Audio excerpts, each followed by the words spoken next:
Hello,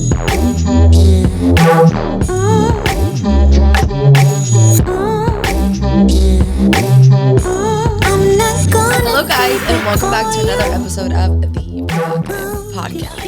All right, guys, really quick intro before I bring in our guest because I want her to be part of the intro as well. New shirts, new merch are launching this week. So when this comes out on Thursday, on Sunday, I will be releasing our new t-shirts, which is like a groovy style. If you guys are watching from YouTube, you guys will be able to see. I'm going to be obviously posting some pictures on social media on our account. So just keep in touch with that. But they're really nice. The front is very groovy and the back of the shirts are really nice. I'm just really excited for this shirt to come out because it was like my vision just was a lot better than what, when I first drew it out. But new merch dropping this Sunday. So it's limited time. And anyways, stay tuned on our Instagram for like time information and stuff. All right, guys. So today's guest is someone I'm really excited to introduce because she's a really good friend of mine. And I'm sure if you don't know who she is, you probably will. And she recently changed her Instagram name to her full name, but our guest today is Alejandra Barron. Hello, Alejandra. Hello. So she's more of a lifestyle influencer, but when I first met Ale, she was a really big fitness influencer, but now she's transitioning a little bit more into lifestyle. She's an online trainer, and now she's a mom. Mm-hmm. And I brought her on because I want her to kind of talk about her journey as a mom. I haven't had a mom yet on the podcast. So I want her to share her journey, her story, because I know she really hasn't had the opportunity to tell her story. Through Instagram, there's only so much you can share with people. So this is a great platform for her to talk about her story, her transitioning into the mom life, how she's been able to balance it all the ugly parts about it and everything. But before we get into all that, let's do a little quick intro of last night. So last night, Ale and I went, and Chris, we were all out. We went out to eat, and there's a new spot here in Houston. It's a sister restaurant to a sushi place called Uchi. The restaurant we went to yesterday was Uchiko, and it was like a sushi, like higher end sushi spot. We had a few drinks. I think, Ale, you had what, 3? I had 3 at the restaurant. Yeah. I had 2. Chris had 2. And then we went to a bar, continued drinking. It was a really fun time. I feel like... Yeah, it really was. That bar was really, really nice. I was telling Ale, I think when you're like in your early 20s, you just like are like, fuck, let's go to the clubs and, party and get fucked up and have sweaty people all around you. And now the older I get, I'm like, I don't want anyone close to me. Yeah, like I'm like, if I can feel their body heat, they're too close. Like, I don't like it. I don't like going to bars like that. I just stop myself from going because then if I do go to a club or something, then I end up getting a section because I don't like having people around. Yeah. But it's also expensive to always get a section. Like, I don't want to do that. And also, like, it's just nice to be able to go out to, like, a bar and have drinks, but also be able to have conversations. Right. When you're at a club, like, it's all about just drinking and partying and dancing. But sometimes, like, you just want to have, like, good drinks and good conversations. Yeah, no, I agree. And, yesterday our conversations went from like all over the place. Yeah, they were. I asked her, I was like, hey, because there was this guy sitting across from us and he was just like an older guy. And I was like, hey, like, would you be into that guy if he was like a sugar daddy? She's like, no. Like, that's not my type. She's like, he would have to be a hot older guy, but he would have to be much older. And then I'm like who? And so she points out a picture of the guy from 365 Days, that show on Netflix, guys. And his name is I didn't even know what his name was. Well, I think that's what his name is, Massimo something. Yeah. I think that guy is so attractive. Chris thinks I'm messed up in the head because I think this guy is so attractive. But I also have daddy issues. So I don't know. I'm into the like older guys. Like, I'm into the guy who plays in Power. Like, he's like, if I was single, those are the guys I would go for, like the older, handsome guys. But yeah, we were just cracking up because I was like, this guy is like old for you. I'm like, this guy is like perfect for me. He looks like he's like 45. Like I was telling you, I feel like if I were to see him on the street with like just normal people clothes, and if I had never seen him in that movie, I'd be like, he's just a regular person. But I feel like the movie's what makes him like seem like this amazing man. True. But I don't know. I don't think I could do a sugar daddy. That to me, like, I just couldn't spend time with someone I don't want to spend time with. You know? Yeah. So like, especially now, I'm like, I don't do that. I don't even have time for myself. Exactly. But yeah, so last night was really fun, guys.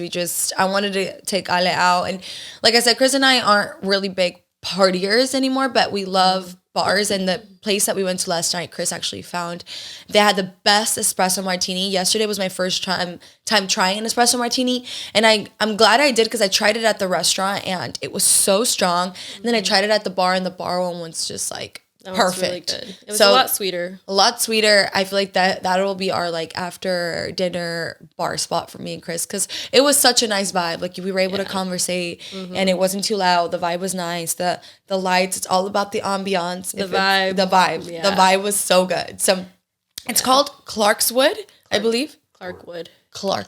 Yeah. Here in Houston.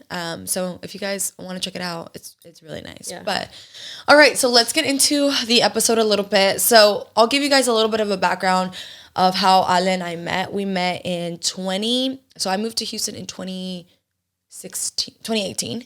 I met you like 2019, I think, right? I think it was not that long after you moved here. Okay, because I moved in September. So was it only a few months after I moved here? I think so. I think so. Because, well, actually, maybe it was 2019, because that's when I was dating my ex. And that's why I actually came out here to see you. Because remember, I was in Dallas and I just drove out here. Oh, yeah, I forgot. Because I was like, did you come and see me from Denver? No, I was visiting him. And then you had just moved here, so I was like, you know what, like, I'll just make the drive. Yeah. And it's not that far from here. I think it's like 3 hours, 4 That hours. was like 3.5, 4 hours. So, yeah. Okay, yeah. I think it was 2019. I was trying to remember, like, did you fly in?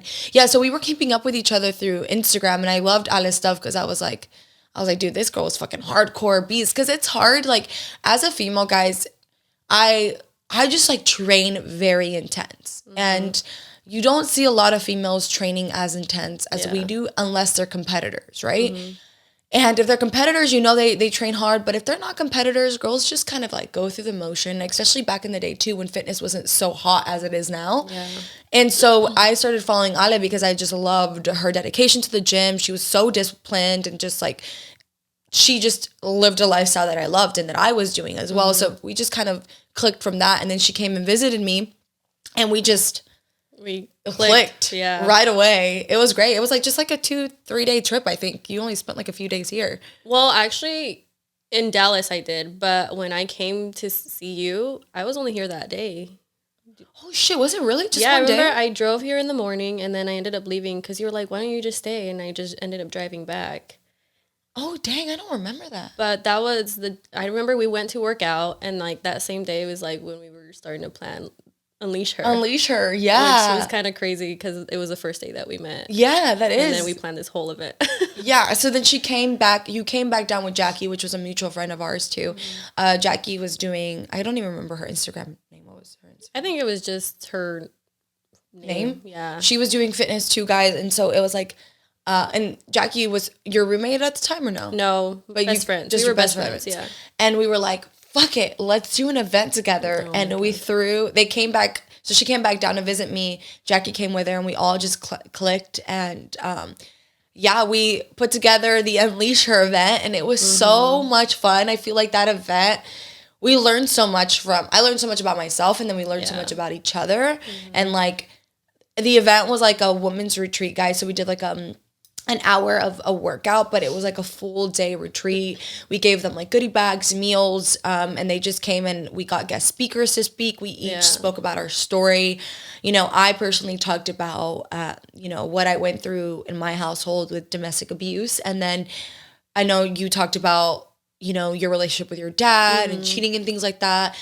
Jackie, I can't remember what she talked about. Do you remember? No, honestly, I don't. I don't even remember what I talked about fully, because like when I went up on stage, I was like, I kind of blacked out. Dude, I fucking blacked out. I don't even remember. I was just sweating. I remember I got off from stage, and I was like, what the hell did I just say? Like, I didn't remember anything. No, I can't remember what she said, but we did have like different guest speakers. We had like a single mom, Karen. And it was such a great event. I definitely think it was a learning experience for us all. And it was like a, you know, Chris helped, you know, Ale has like friends in Denver that helped a lot, Ben, Martin, and stuff like that. And so we all kind of threw this idea at the guys that we knew and were our friends, are like, we want to do this. Can y'all help us run with it? And we did. And it was like so amazing, guys. But it's honestly, throwing events is a lot of fucking work. Oh, yeah. So hard. And you don't really make money from it. No, I don't think we made any fucking money. We lost money. Yeah, so if we did another event, I think we would handle it differently. We learned a lot. And I think we should do like a 2-day event. Yes. Doing all that in one day was a lot. Was too much. Yeah. But it was so much fun, and we learned so much from each other. And then from there, we've just, Ale and I have kept in touch. And she lives in Denver. You know, you guys know I live here in Houston. And I went last year to her baby shower, and then she had Elijah last year. And yeah, this year I was like, hey, you need to come visit me because you haven't left your house. Like, let's plan a girls trip or come visit me. And so she's like, fuck it, I'm gonna go visit you because I need some time to like get out of for me and get out of this like little mom funk that I'm in. And I was like, dude, you tell me when and I'll make a whole weekend out of it. And it's been, so she got here on Friday and I was like, perfect. So we got to spend a few days together. She leaves today, but I was like, okay, this will be the perfect opportunity for her to come on the podcast and talk about her story. So let's get into that. So not last year. I was competing I competed in 2020. So 2020, she was coming to my NPC show. And then I had canceled the show because I was like, I'm not going to do it anymore. If you guys know the whole story or don't know, I was like 3 weeks out and I was in severe depression and I was like, I can't go through with my show. She had already booked to come to my show. So I was like, you know, just come before the show. So she ended up coming down to visit me. And then like maybe 2 weeks before I was supposed to compete. Yeah. And, we came and I didn't have my period at the time because of how lean I was. But I remember you telling me like, oh, I'm supposed to start my period, but I'm just like, meh. And we were just kind of like, oh, you'll get it. Yeah. You'll get it. It's so funny because I was here I was here for a couple days, right? Like, yeah, you were here for like 3 days. And I remember just feeling like I was holding on to a lot of water. I was feeling off and I was just like, oh, I'm going to start my period. And so I didn't realize that I was actually pregnant when I was here. Yeah. We were drinking wine. Oh my God. Yeah, we were drinking a lot of wine. So yeah, that was kind of crazy. And then I go back and I think a few days later I take a pregnancy test and I find out I'm pregnant. Did you feel like, did you take it because you didn't get your period? Were you kind of like, okay, yeah, I'm gonna take one? I took it just to ease my mind. Like I was like, no, I'm not pregnant. Like I just want to be sure. Yeah. And then I took it and it was positive and I was like, holy shit. Like I was not expecting it. Honestly. Yeah. And I think I called you or you called me like 2 weeks later. I think I called you to tell you. Yeah, and I was in the car, and I was like, hey, did you ever get your period? And she's like, so that's why I'm calling you. And I'm like, oh my God, what is she going to say? You were like, I'm fucking pregnant, dude. Like, that was your words. Because Ale uses dude a lot. She's like, I'm freaking pregnant, dude. I was like, are you serious? And she was like, yeah. I'm like, okay. How do we feel? Are we happy? Do we need to be happy? Do we need to be upset? Because we can go in both directions. And I felt the same. I did the same thing with my sister because I wanted to, you know, sometimes people find out they're pregnant and they're not excited about it. And you don't want to come off of like, oh my God, yay. And you don't know how they're feeling. So I was like, okay, how do we feel about it? Are we happy or are we not happy? And she was like, no, I'm happy. I mean, I'm very confused. But you were happy. Did you ever, and I asked you this earlier, did you ever think about not having the baby? I mean, it is, so, I mean, I feel like we kind of need to. We'll go into the story, yeah. But I did, I thought about it. It's a thought that crosses your mind, obviously, because, like, especially in my situation where, like, I wasn't with the person, I was like, I don't know what I'm going to do. Like, this is going to be really hard. Like, and you think of all the things, like, this is going to change my life. It's going to ruin my life. Like, I don't know if I'm ready for this. So it's definitely something that did cross my mind. But at the end of the day, like, I'm a big believer that everything happens for a reason. And I feel like God was like, you know, like, this is happening. Mm-hmm. So for me, it was like a no-brainer but to keep him. Yeah. So. Okay, so let's go into your story a little bit, because I don't think you've shared this with anyone besides your close friends. So are you okay with saying his name? Yeah. Okay. So you and Elliot met like a little bit before you came to Houston, right? Yeah. So I think we had met like a month or a month and a half before. Yeah. I just remember you telling me you were having a great time with this guy and you were going out, and he was like, there was so much chemistry. And so I just remember you telling me that. Yeah, we had met on Instagram, and like we didn't even talk a ton through Instagram or like through text or anything. But like I knew that he was a really like attractive guy. Like I really liked who he was on Instagram and who he like showed himself to be. And so I was like, we should hang out sometime. And so we went on a date, and this was like right after everything started opening up back in Denver. So like the bars, like there was nothing really open, but we ended up going to a tiki bar for our first date, and it was amazing. And we hung out like pretty consistently after that.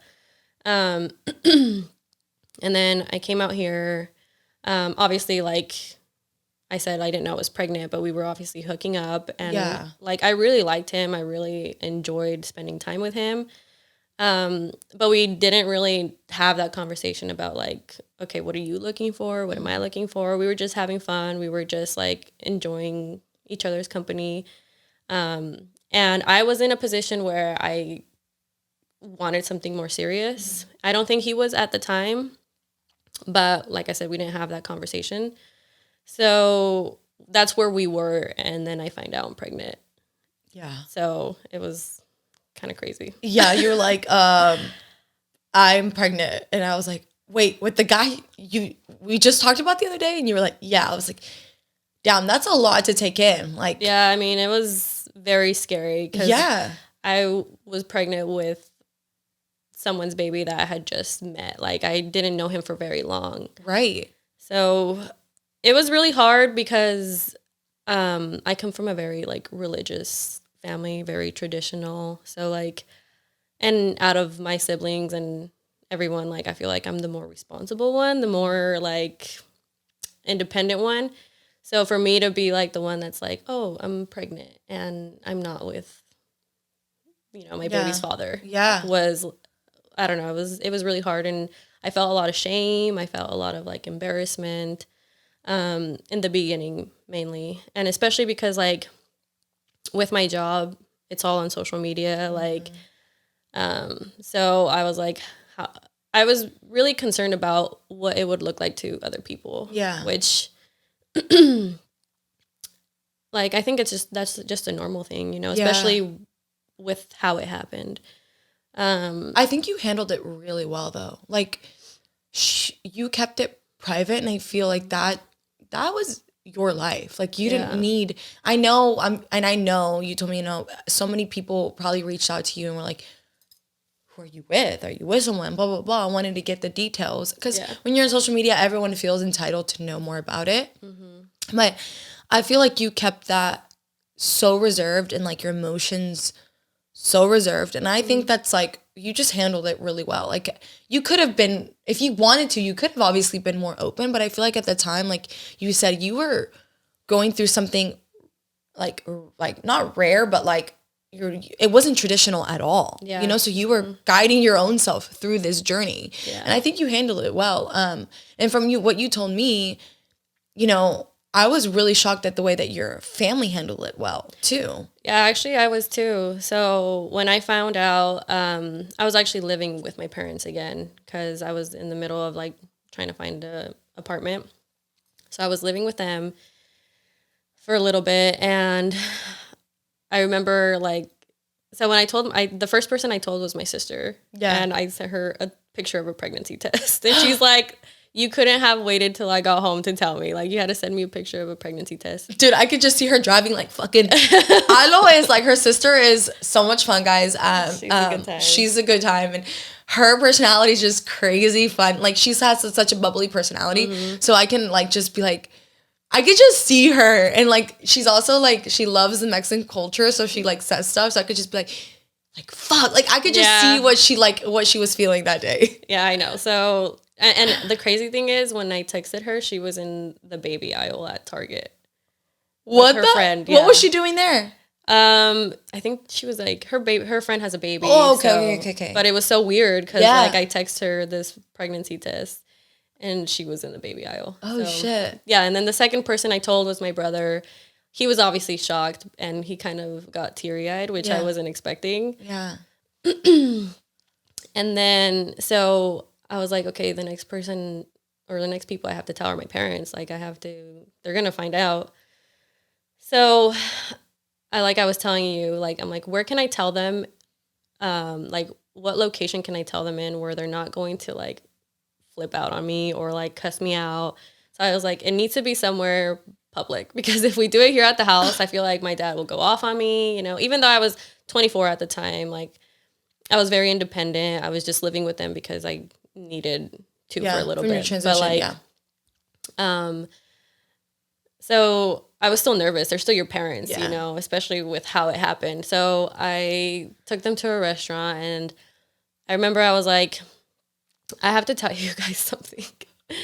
And then they were like, what? And like, their first reaction was like, you're moving out again? Like, are you? And my mom was like, actually, are you moving to like a different state? Because I had kind of talked a little bit about it. So, like, that's what they were thinking. They were worried. They were worried that I was going to move away. Leave them again. Yeah. And so I tell them, I'm like, no, I'm pregnant.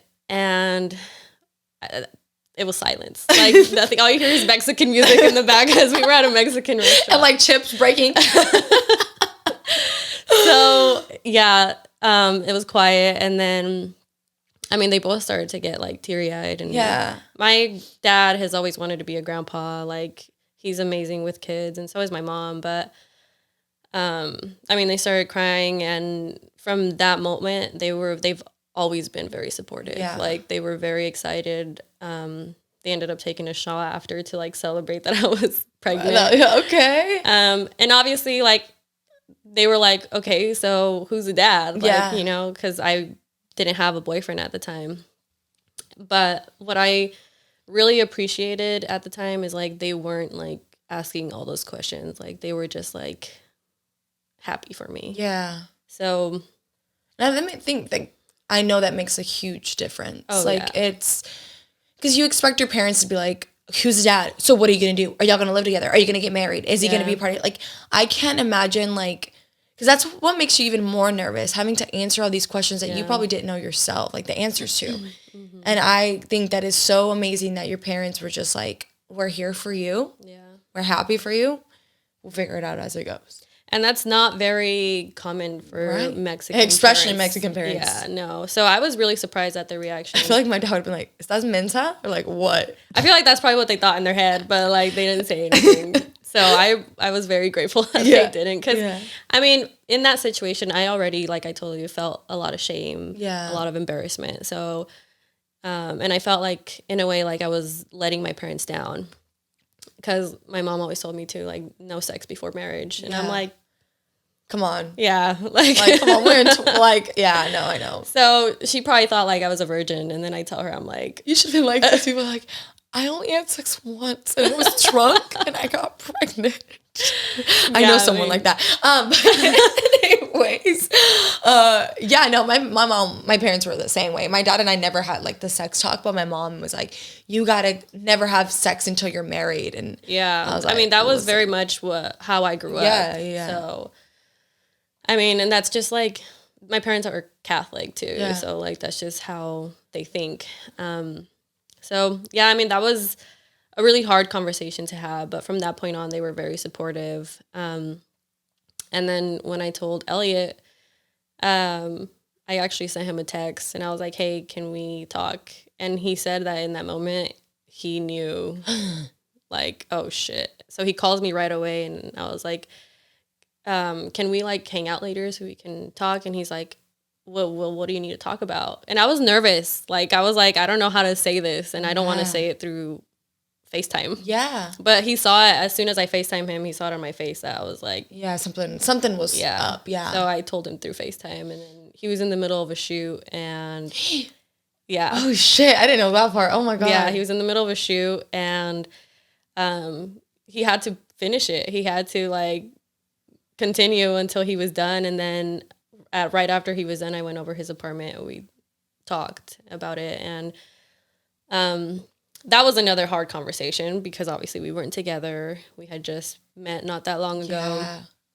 And so I told him, I'm like, I only see one option. Like, I'm going to keep this baby, and like, you can be a part of his life or of their life. I didn't know. Obviously, it was a boy. I was like, you can choose to be a part of his life or not. Like, either way, like, I'm going to do this because I didn't see ending the pregnancy as an option. Right. And what did he say? He was like, well, like, I'm going to do this, like, with you, like, whether we're together or not, or like, I want to be a part of their life. So yeah, I mean, it was really hard and weird because I'm like going through a pregnancy with someone that I don't really know. And honestly, like, that kind of caused like a shift in our relationship. Yeah. Because the focus became on the pregnancy and on the baby instead of mine and his relationship. Right. And I personally wanted to continue to like go on dates and talk and get to know each other more. But he kind of wanted to like pause on like our relationship and just focus on him. So that was hard because I was like, I had no idea what was going to happen with our relationship. Right. So. No, I remember when you and I would talk about it, I was like, I feel like the way you were handling it was not. Guys, Ale is so calm and collected. At least I feel like every time she's just so patient. I'd have been like, man, you want to be with me or what? Like, I feel like I would have been like, plus all those hormones in your system. Like, she was just like, we are putting the, focus on the pregnancy and on the baby because more than anything, we just want to have a healthy relationship for the baby. Mm-hmm. And I remember you also telling me, you're like, I like him and I want to be with him, but I don't want him to be with me just because I'm pregnant. Yeah. I want him to be with me because he wants to be with me. Yeah. So I think that more than anything was kind of like the reason too you were a little bit more patient because you're like, I don't want to push him into a relationship, which I think is so smart. You want him to make the choice that, okay, yes, I want to be with her, and plus she has my baby. It's not like, oh, she has my baby, so I'm forced to be with this person now. Yeah. And I think that's where you were going with that. But what you were going through and like just being patient. And to be honest, guys, as an outsider, I didn't understand it. Like, I'm scratching my head and I'd be like, oh my God, dude, like, how is she just so calm? I feel like my ass would have been like fucking at his place every day. Like, do you want to be with me or not? You want to be with me or not? Honestly, like, I thought about it. Yeah. Like, those are feelings I definitely felt. And I did feel like a lot of confusion. Like, I don't know. Like, like I said, I wanted to be with him. I wanted to work things out. But like, I knew that if I applied more pressure, it was just going to push him away. Right. And so during the 8.5 months that I was pregnant, like, I felt like I really had to be patient with him. Yeah. And I think as your friends too, like your family and friends, I don't know about everybody else, but for me, like, I also felt like I hardly ever asked you a lot about him because I didn't want you to feel like some girlfriends are like, so what? So is he going to be there for you? Like, you know what? I'm putting that pressure more on you of having answers.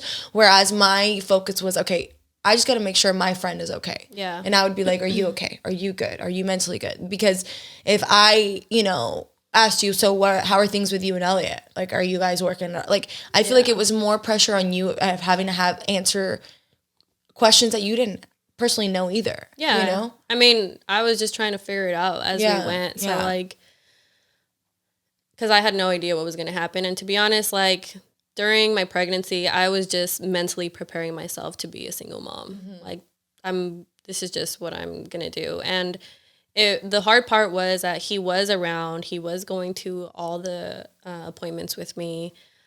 We would talk every single day. So I was continuing to grow feelings for him. But, and we were kind of doing relationship things, and he was meeting my family. So like, I felt like things were heading that way. But I also wasn't sure.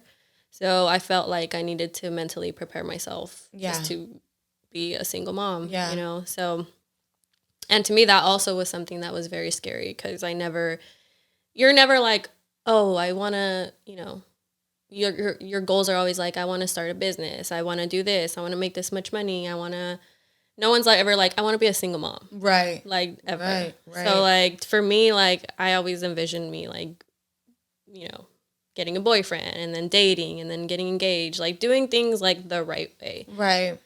But obviously that didn't happen. So to me, that was very hard to think like, okay, I'm going to be a single mom. Yeah. You know? But I think also like the way you handled it, like, was so great in the sense of like, also like, you were like, I'm going to move out. You told your parents like, I'm moving out. I need to find my place for me and for my baby. Yeah. And then you also like your work gear changed, because I remember you telling me like, I need to make sure I'm good now and I'm good up to like a year after having him, because I want to make sure that I'm okay and that he's okay and we don't need anyone else. And she was literally like fucking pregnant over here, transitioning to an apartment, fucking furnished the whole damn apartment. Because when I went to go visit you, like your whole apartment was furnished. Yeah. She was like, everything was like checked off. She like, and I love that you did not ever fall into like, at least from what I know, and I'm sure you had your bad days where like you got in your head, but you didn't let it tear you down. You didn't play the victim card and like, I'm just going to live with my parents and this baby's going to be raised here and my parents are going to be the one that helps me raise them the most. You were very like, I'm going to be in charge. This was my, you know, my responsibility. I'm going to take care of it. And you did that. Yeah. And I think not many women could say that they could do that. And I think it's amazing. Yeah. And I mean, it was really scary because like, I did not want to live by myself. Yeah. Being pregnant. Like that to me was really scary. But I knew also that my mom and my dad, they're very loving parents, but they're very opinionated. And so I knew if I stayed there, they would give their opinions about everything that I was doing with like how I was raising him. So I felt like I needed to do that. And it really did like shift something in me where I was like, I need to do this for him. Like I need to work harder. I need to get us a home because I didn't know if Elliot was going to be in the picture or not. So, I mean, becoming a mom definitely makes you work your ass off. Yeah, because for sure. Now you're like, especially if you think you're going to be a single mom, it just changes something within you, and you're like, I need to do this for my baby. It's not like I'm doing this for me anymore, because sometimes I feel like and me being the kind of person that I am, like I felt like at that time, for me to work harder and for me to feel like I needed to step it up, I needed a bigger reason other than myself. And so having him, I feel like was that reason. Sure. So yeah, it was scary though, living by myself while I'm pregnant. Yeah, no, and I'm sure like for your parents, it wasn't easy, like you were saying yesterday, for them to be like, damn, my daughter's pregnant and she's living on her own. Mm-hmm. But I think that was so brave and so great of you, because I feel like you're also the type of person like me, you really like your privacy and your space. And I think that was what you were wanting to do, is have your own space and like your own home for you and your baby. And you created that.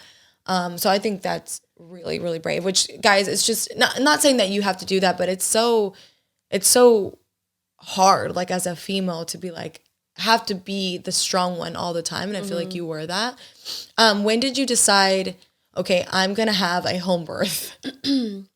Well, to be honest, like I was always interested in home births, even before I got pregnant. And I would watch like documentaries on it. And then as soon as I found out I was pregnant, I knew that's the route that I wanted to take.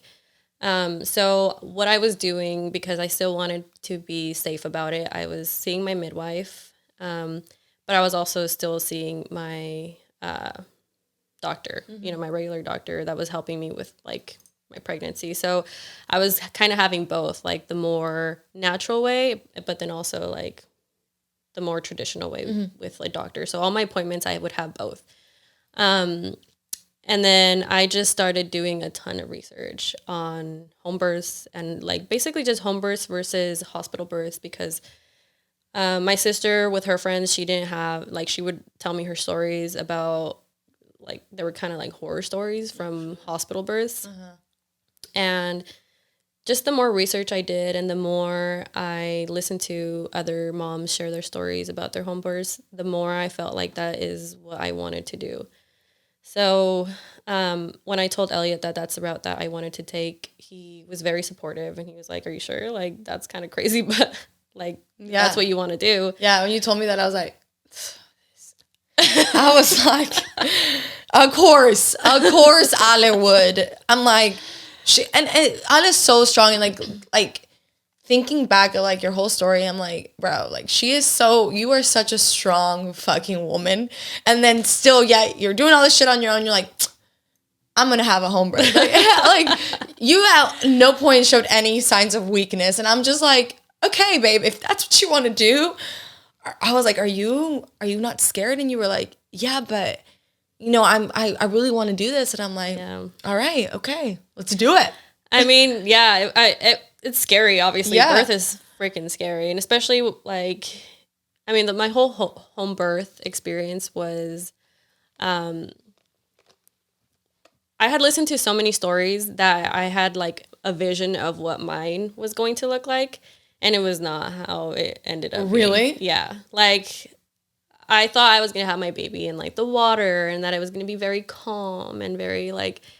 And I had him, like, literally, I'm, like, kneeling. I'm holding on to my mom with one hand and holding on to Elliot with the other. And, like, I'm just, like... Like, kneeling, yeah. And like, that's how he came out. He plopped on the floor. Yeah. So it was wild. That's how my cousin Salaya, too, had him. Like, she was, like, leaning on the toilet. And she just... But, brought him out in that position. And it's crazy because, like, that is... a natural way. That it's supposed to be the natural way to do it. Like in hospital births, they lay you on the bed, and like from what I read, that is a position that they put you in because it's the easiest position for the doctor to see everything. Right. But for me, when I was in labor, laying down was the worst pain ever. Like I needed to be moving around. I needed to be like sitting or just trying to find different positions to be comfortable in. Yeah. So I could not imagine just laying on a freaking bed for hours. And I actually heard the same thing. And now, like, talking to you through it, I'm like, I don't think if I ever was to have a child, like, with the way that I am, I can't even fucking sit in a bathtub for 30 minutes. I would have to be, like, moving around, like, doing something. And I can't imagine... just, like, laying there for, like, 13 plus hours or however long these labors are. But, yeah. So, yeah, I mean, and honestly, the home birth it wasn't what I thought it was going to be because, like I said, I thought it was going to be in the water when I had him. But when I was actually in the little pool, it slowed down my labor a little bit. And I was in more pain for some reason. So, every birth is different. Every mom is different. And so... did you feel weird? I know this is a weird question, but did you feel weird just being butt-ass naked in front of, like, your mom and Elliot? Just, like, honestly, like, that literally it was the last thing I was thinking about because the contractions were just... It's a natural birth. Yeah, so, yeah. Like, I did not give a fuck. Yeah. Like, I was just worried about the contractions because they were so painful. And I honestly got to a point where I was like, I don't know if I can do this. Like, I might need to go to a hospital. And I remember telling my midwife that, and I was like, I can't do this. And she was like, you're at the point in your labor that if we like take you to a hospital, you're going to have your baby in your car, like, or in the ambulance. Oh, shit. So she's like, you're so close. You can do this. And so, yeah, like 10, 15 minutes later, I had him. And, like, it was, like, instant relief. Like, as soon as I had him, I had no pain. And obviously, you're, like, on the high. Yeah. But, yeah, it was And you're getting stitched up fucking just stitched up there. No pain medication. I had a nothing. 2nd-degree tear, and she stitched me up. But like, even like I was telling you, the stitching was not painful, or like compared to the contractions, it was probably like a 3. Yeah. But the contractions were just crazy. Yeah, dude, I cannot imagine. Oh my God. I cannot. I am like, my mom gives me a hard time because she's like, you do so much crazy shit, Jasmine. You get your lip filler, your Botox, like tattoos, laser.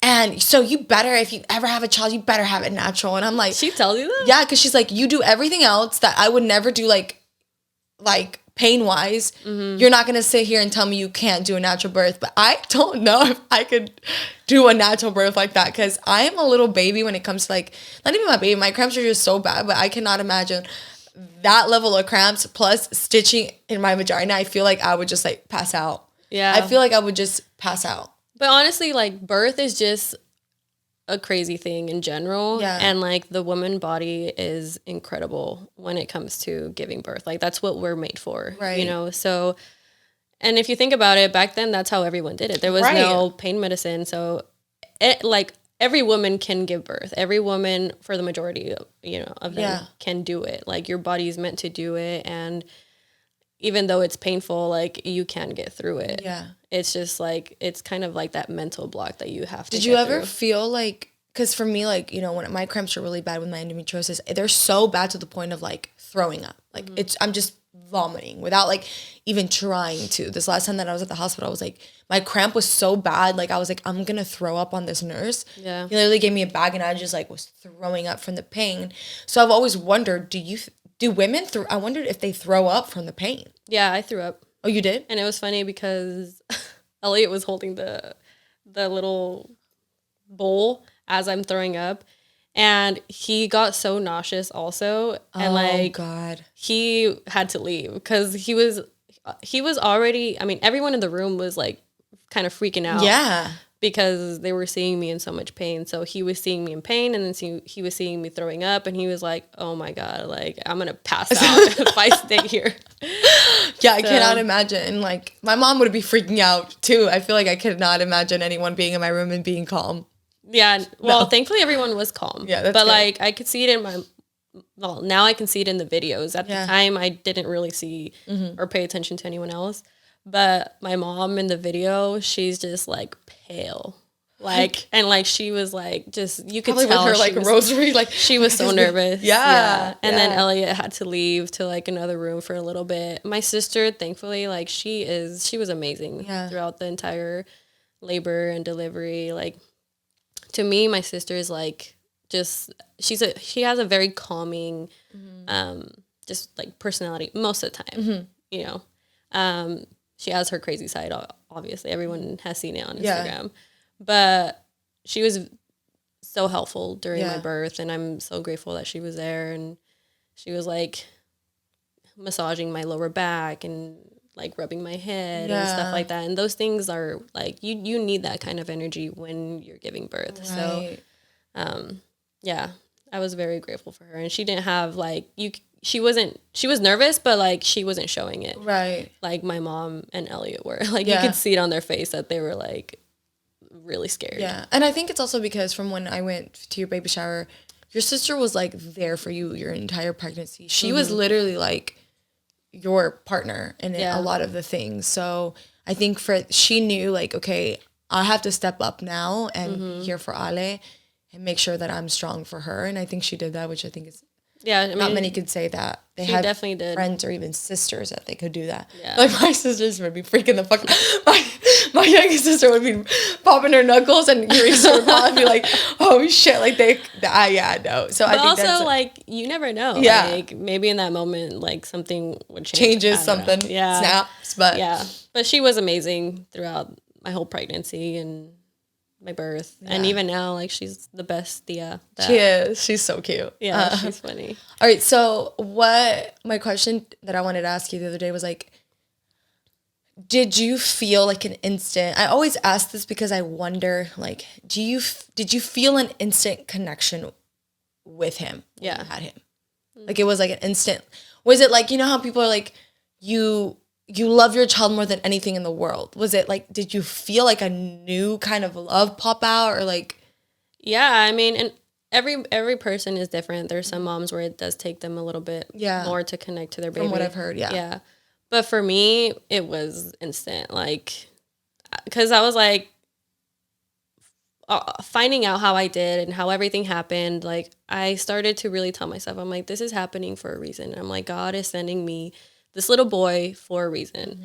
And so I felt like throughout my pregnancy, I connected with him, you know, and like I really saw him as like he was saving me in some kind of way. So when I finally get to meet him, like, and after so many hours of being in pain and such a long and hard pregnancy and birth, like, it was just like instant bliss, and like he was just so cute. So I mean, I definitely did have that connection right away. Yeah. And Elliot did too. So that's good. Yeah. Yeah. Because I mean, I know that some people, you know, it takes them a little bit longer. And I've always wondered, like, because, you know, I'm at the point where, like, I don't know if I want kids. You know, so there's times where I'm like, okay, I want a kid, not right now, but in the future. And then there's days where, like, I'm like, I don't think I ever want kids. Yeah.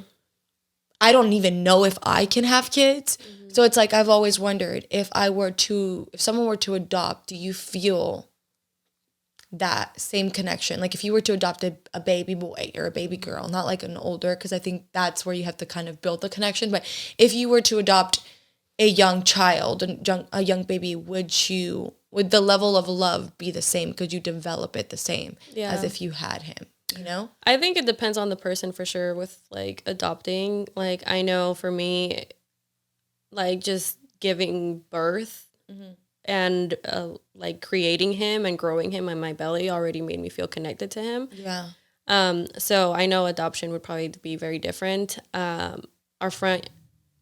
neighbors that live in front of us, they actually have 2 little kids that they adopted, and they're fostering a little baby right now. So, but they're very much like the kind of people that are like, they just want to help. They want to make the world a better place. Like, you know, so I feel like it takes a special kind of person to be able to adopt. Like, not everyone would be able to do it, especially like older kids. And, you know, especially because like a lot of kids in the foster system already have a ton of issues and they already had like a rough upbringing. So I think that would be harder. Yeah, for sure. What would you say has been like the hardest thing for you to adjust to as being a mom?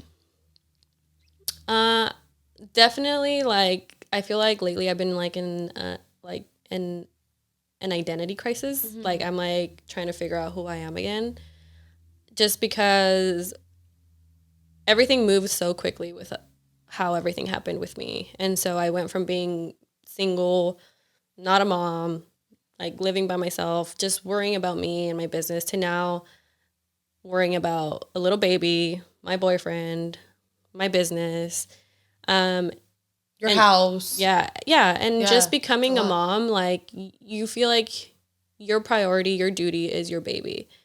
And so I've had a hard time kind of figuring out who I really am again and what do I enjoy.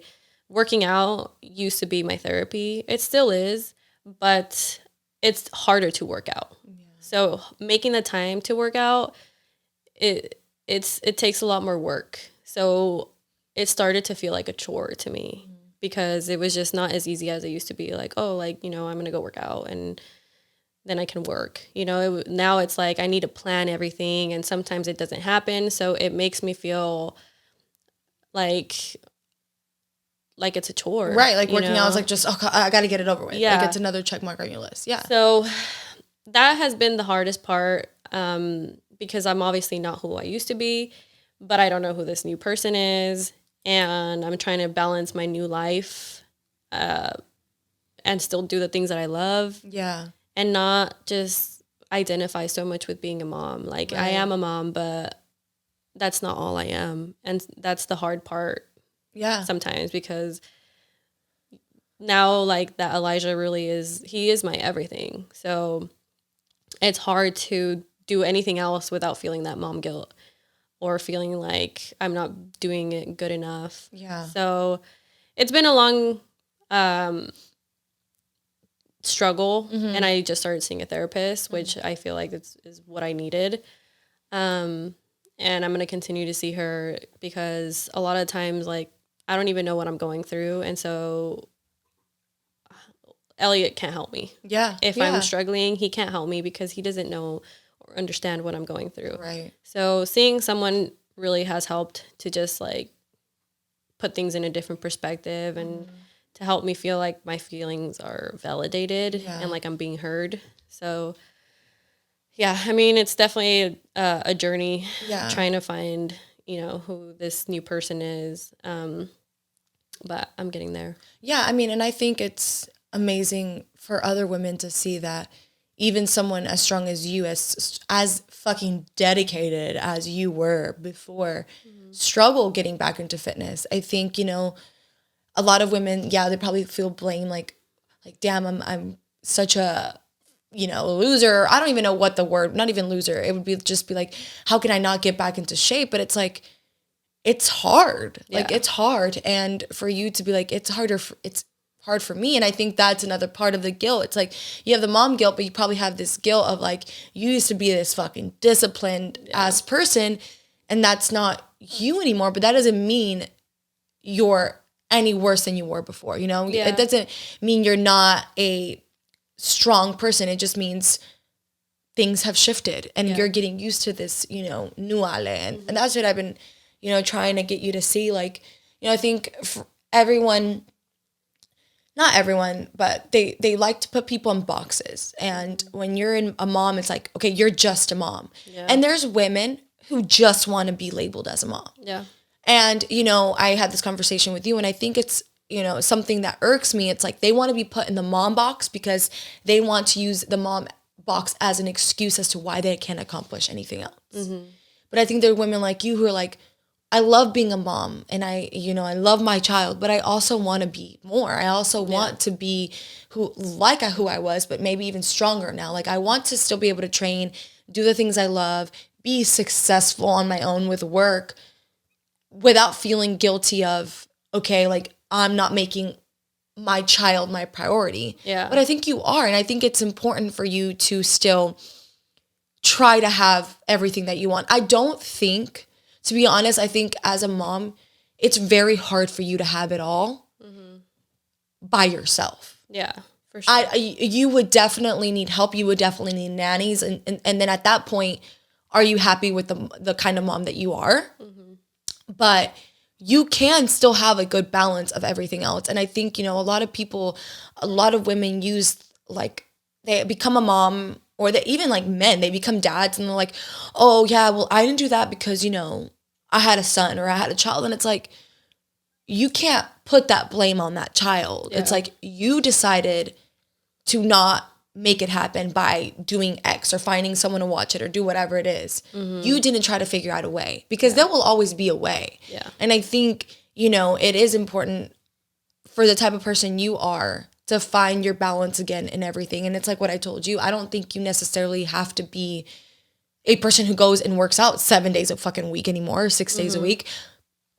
Find other forms of act. Because I know that being active to you is really important, like for me. But you can find other sources. Running, for example. You run 2 times a week, then you go to the gym 2 times a week. That's a perfect fucking balance. Yeah. That's a balance you didn't have, and now you have again. You know what I mean? And I think it's just not putting yourself in a box of like, okay, I'm just a mom or just a wife and that's all I am.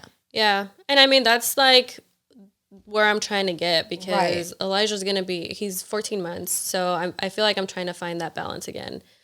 And I used to just identify so much with fitness, and so being disciplined, being consistent, all of that came super easy to me. And so now that I am a mom, that stuff is harder to find. Like, finding that consistency, finding that balance, finding that discipline is a lot harder than it used to be. Yeah. And so that sometimes is what makes me feel like, because I'm not that and I'm not doing that, like, I am not doing as good as a job. Yeah. But I know as a mom, like, I need to be like easier on myself, be more kind to myself. And like, I know I'm doing what I need to do.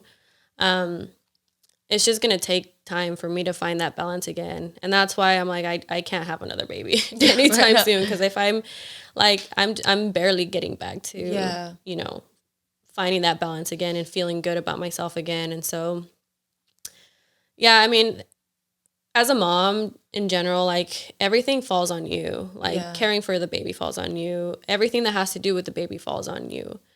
So it's a lot more work. Being a mom is just a full-time job already as it is. So it does make everything harder.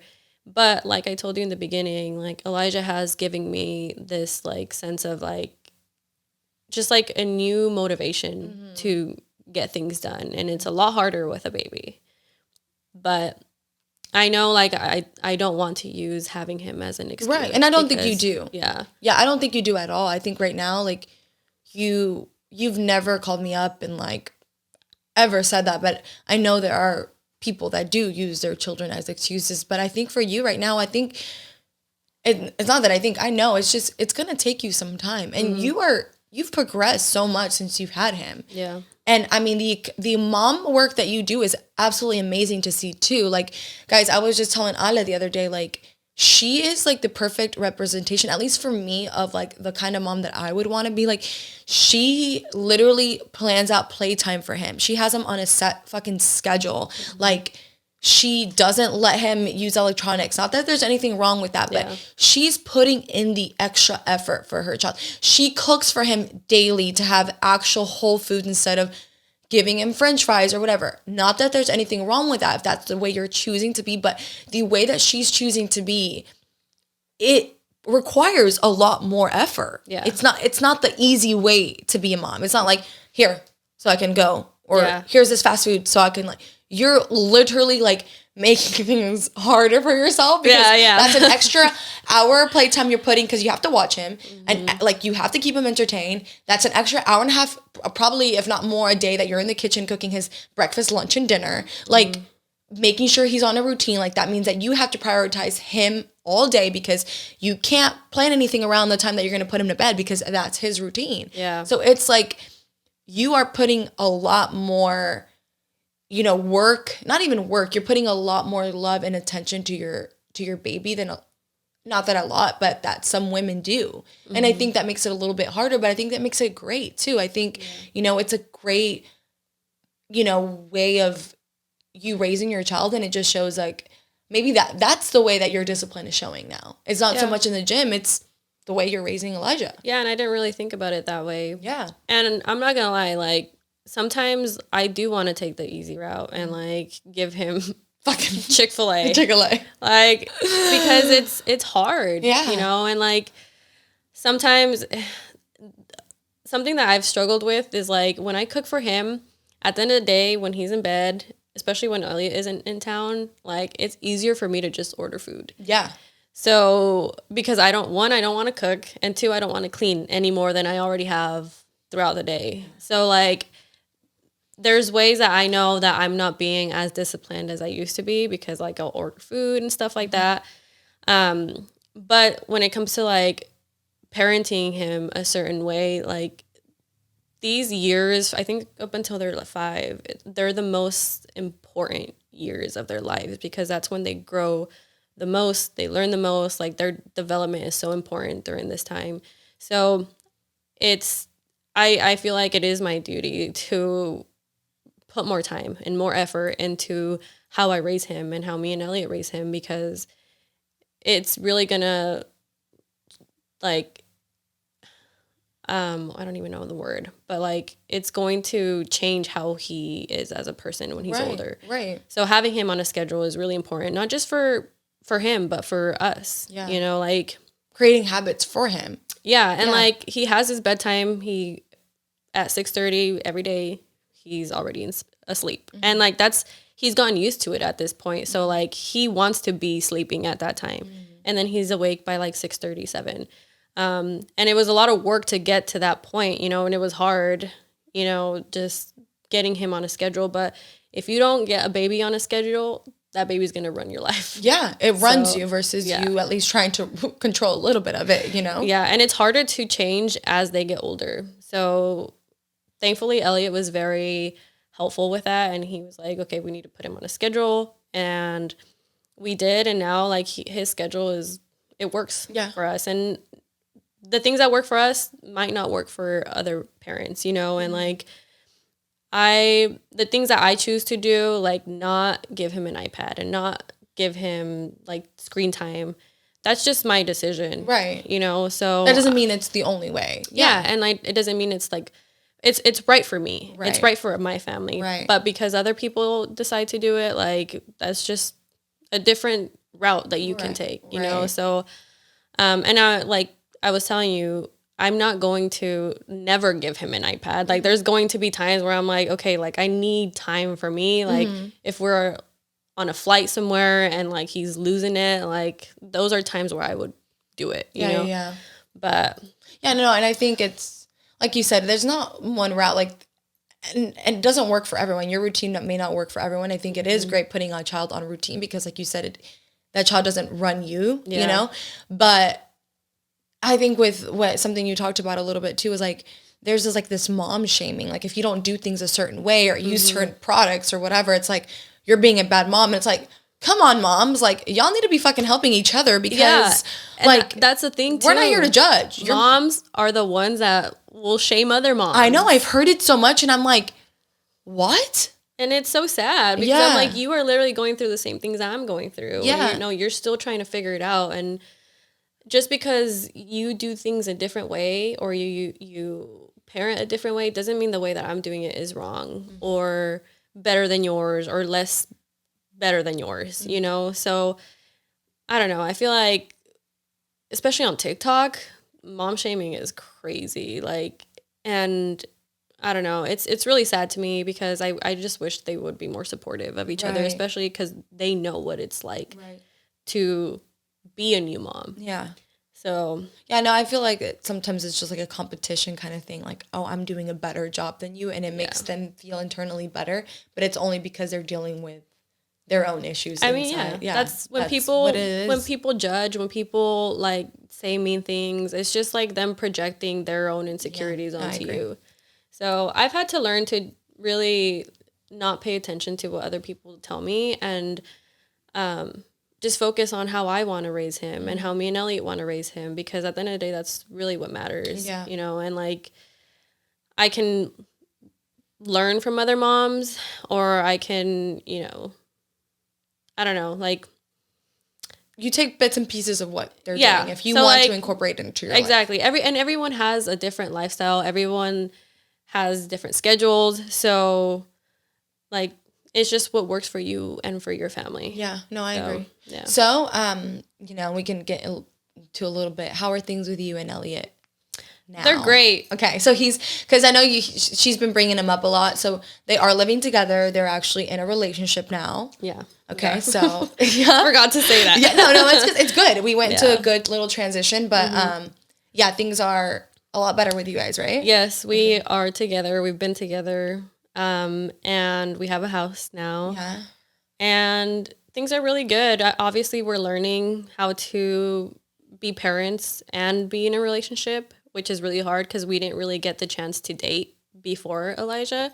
So we're kind of doing that now, and it's a lot harder when you have a baby. Yeah. So I think we're doing a good job. Yeah. And he's very much like wanting to make this work just as much as I am. So things are really good. That's thankfully. Good. I'm really happy. Yeah. When she was like, things are really good. Because, I mean, as a friend, too, I worry about her. And I'm like, oh, my God, please, dear Lord, please. I hope there's a good plan behind this because I want her to be happy. And I know Ale's not going to take shit from anyone. So I was like, please do. Like, please be a good guy. Like, if I can be there for her. He's an amazing amazing he man. Has. He's, you know, when I met him at the baby shower and he was a great guy. But at that point, still, like, you guys were, and I get it. Like, there's no judgment on him at all or like you. I think what you guys went through, the way you both handled it is just amazing to see. Like, you know, like, he could have been some dumbass guy fucking, I don't even know what to be doing. And from what I know and like what you told me, like,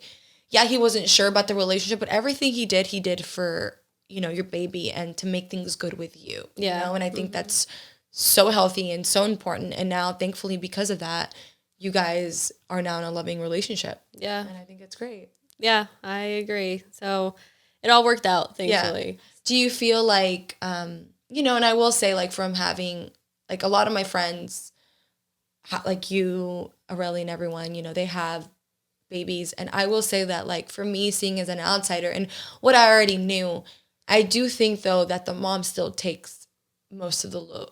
Would you agree with that? Oh, yeah. Yeah. Mm-hmm. And Elliot works from home. We both work from home. But I just think that's just how it is, you know? And, like, that's also what's been hard because I'm like, I knew I wanted to have kids, but I didn't really know exactly how much time and work it was going to take out of my day. So we're trying to figure it out. We're trying to figure out, like, because I want to be a full-time mom, but I also want to work full-time. Yeah. You know, so I need to find that balance, which I haven't been able to find. And he's really helpful. My family's really helpful. So when we need help, like, we always have it. We are thinking about finding a nanny, just because they say, like, it takes a village to raise a baby, and it really does. And for me, like, I feel like it's been hard to let go of that control and let someone watch him, someone that's not family. Right. But I know that is going to help me. It's going to help our relationship. But it's just finding the right person. Right. No, and I think that's true. Yeah. I think, you know, my sister, thankfully, I'm so grateful for she has, like, a family friend from the baby daddy that watches Kylie, and she used to be a teacher.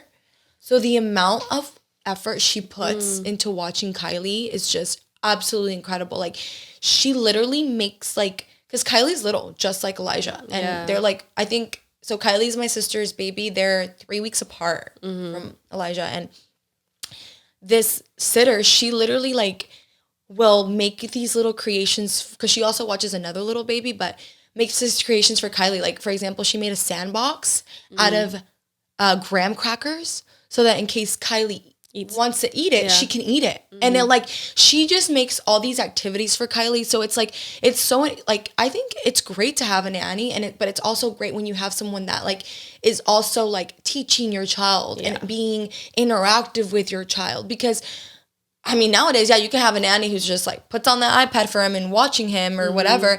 But if you can hire someone that's not necessarily going to do a better job than you, but can really focus on, okay, teaching him skills while you're also working, that takes a whole load off of you. You know? And I think it's important. And that's the hard thing, is finding someone that will do all those things. For a good rate. Exactly. Because childcare for not an arm and a fucking leg.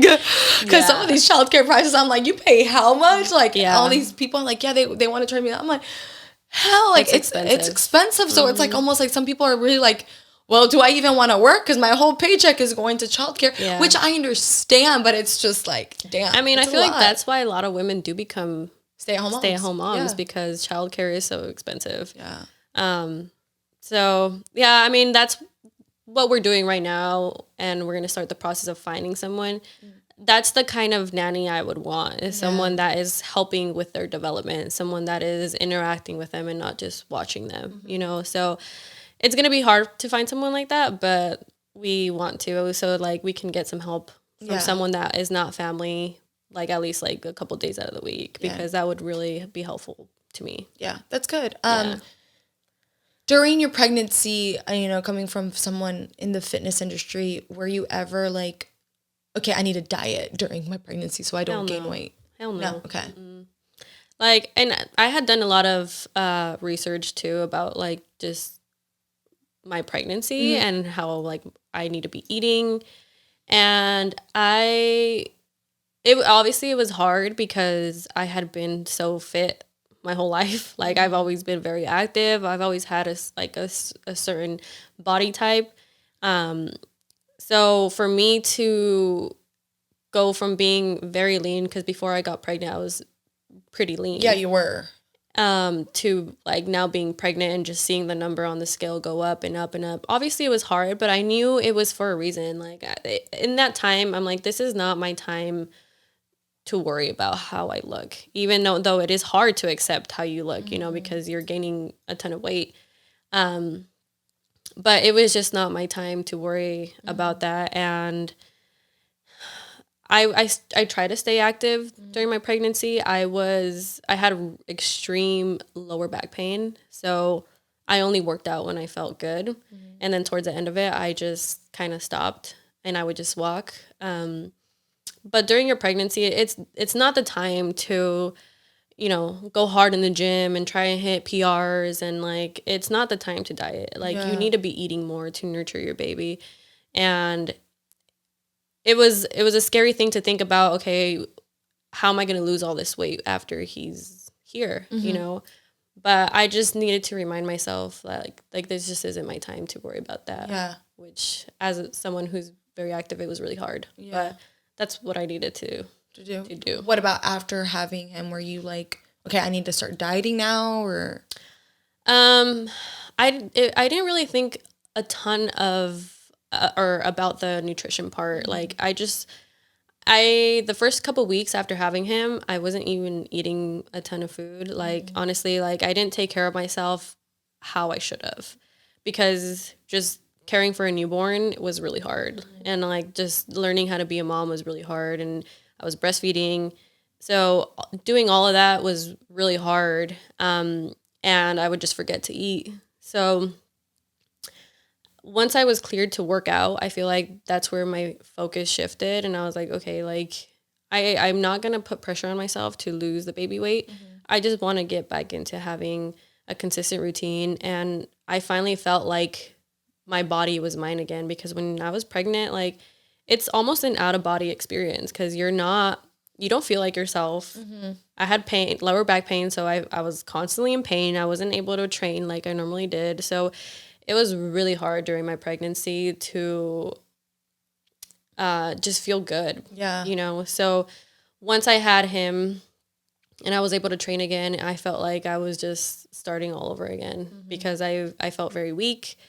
I hadn't really trained as consistent as I used to. So that was really hard, just slowly getting back into it. But I knew I had to take it slow, or else I would just hurt myself. Yeah, for sure. So yeah, and then I was just eating to feel good, you know, like I feel like during my pregnancy it kind of did help me to have a better relationship with food, because I didn't restrict myself. Yeah. You know, obviously like I knew I had to eat healthy, nutritious food for me and for my baby, but like if I wanted to have Dunkin' Donuts, if I wanted to have pizza, I would eat what I wanted to eat. So that was really helpful. And then after I had gave birth, I still kind of continued that, you know, but I was just watching my calorie intake a little bit more, but I wasn't like full on dieting. I haven't full on like dieted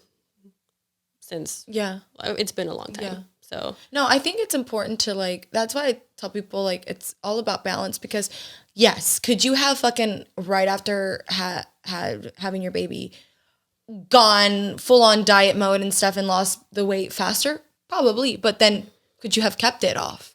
Who knows? Probably not, because with your schedule the way it is, like it's not consistent. So with you at least being like, okay, I'm going to eat healthy, but I also am going to, if I really want something, I'm going to have it. You almost end up not even wanting to eat bad, because like you said, you just kind of want to fuel your body, feel better. And over time, it is going to take a while, but over time, you just start losing the weight naturally. Yeah. It comes off naturally because you are creating healthier habits. You are being more active in the sense of just like walking around more than obviously when you were pregnant. And then you're not like just indulging in a bunch of different stuff, like because you don't feel like you're restricting yourself. And eventually you lose all this weight and you feel good and you have a good relationship with food, which I think for me personally, it's so important to do that. Yeah. Because I think a lot of people want to go so hardcore.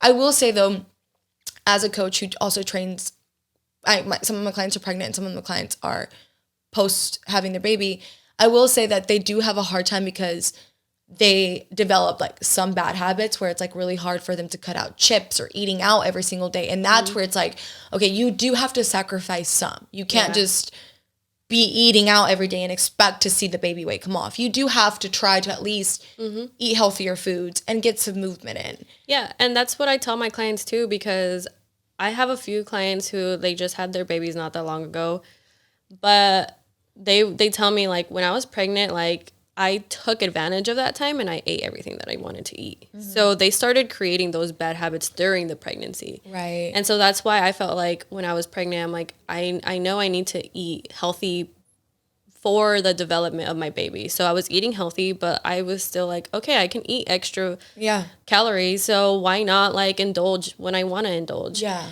And so I feel like a lot of times mom will take advantage of the fact that they're pregnant and just eat everything.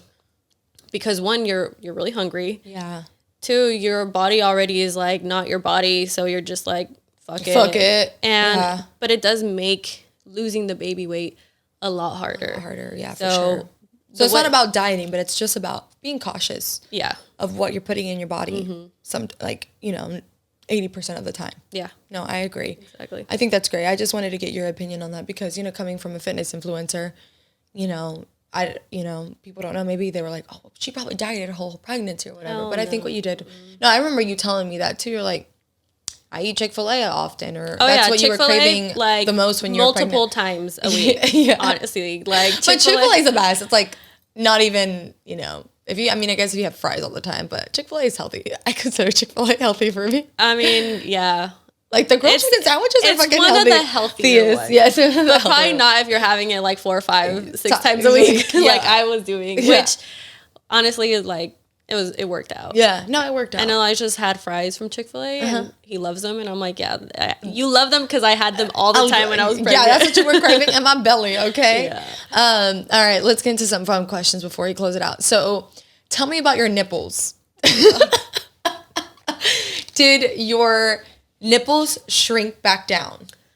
So, okay, my areola, it grew, obviously. Like, when you're pregnant and you're breastfeeding, your areolas will grow and they get darker because the baby needs to see it. Right. So, thankfully, mine didn't get dark. Okay. They just grew a little bit. And then I didn't breastfeed for very long, so my nipple didn't change a whole lot, to be honest. Like, they're pretty much the same. The same? Yeah. They didn't get too big and then shrunk down?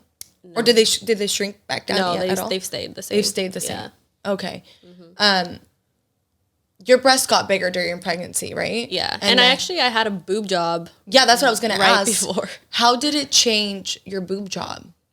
Like, are your boobs now bigger than they were after your boob job? Does that make sense? Like, yeah. Because you got a boob job like maybe like a year before you got pregnant, no, right? Like months. Like 2 months before I got pregnant.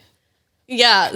So I didn't remember how it's like these girls, a girl on TikTok where you see they went to get their BBLs and like they haven't even recovered from their BBL because BBLs take about 8 weeks minimum to recover from and see the result. And then like 2 months later they get fucking pregnant. I was not fully recovered from my breast augmentation.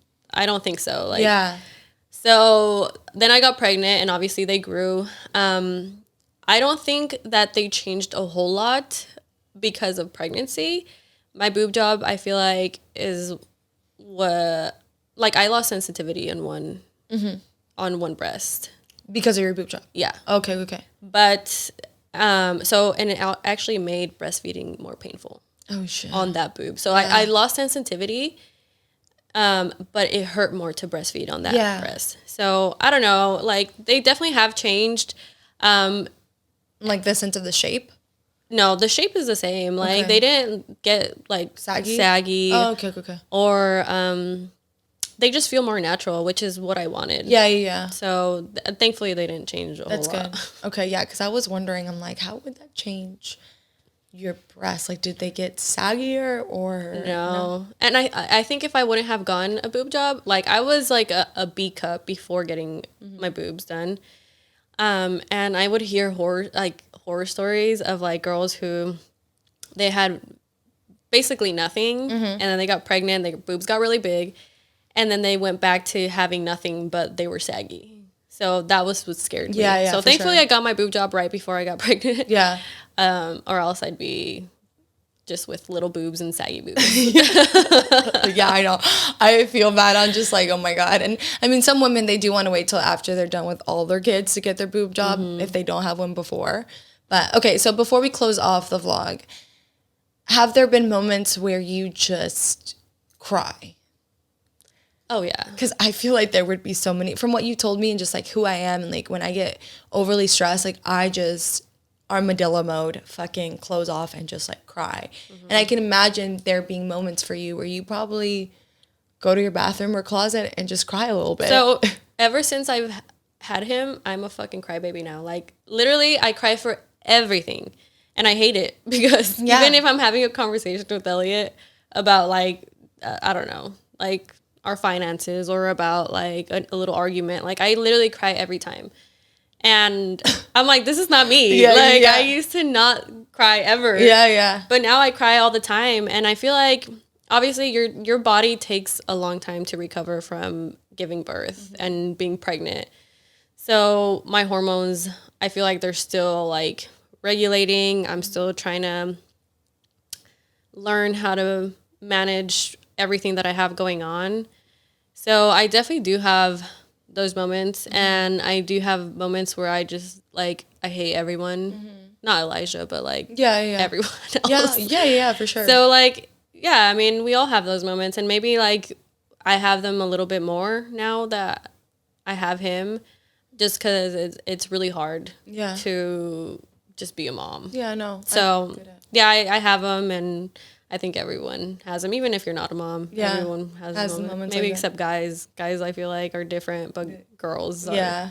Like at least I'm not a big crybaby either, but I at least cry deep cry once a month probably, where I'm just like, like just ugly cry like once a month in my shower. Like I just build up, and then Chris is like looking over at me in the car, and he's like, fucking just let it go already. And I'm like, I can't. He's like, I don't know why it's so hard for you to cry. And I'm like, because I'm not weak. And I literally like, I would just let it build, and he'll just look over. It'll be like one random ass day. We're going to brunch and my makeup's all done. And it'll be one song. And he's just like looks over because he could just hear, like I guess he feels my hand trembling, and he's like, fucking just let it out already. And I'm like, no, you just start losing it. I got my makeup all done. I don't want to cry right now. Anyways, all right. So, is there anything you want to leave the ladies with?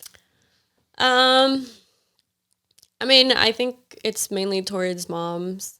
Like, I would just tell them, like, just be kind to yourself, like, and don't feel like you need to compare yourself to any other mom. Like, you know in your heart how you want to be as a mom, and you know your way.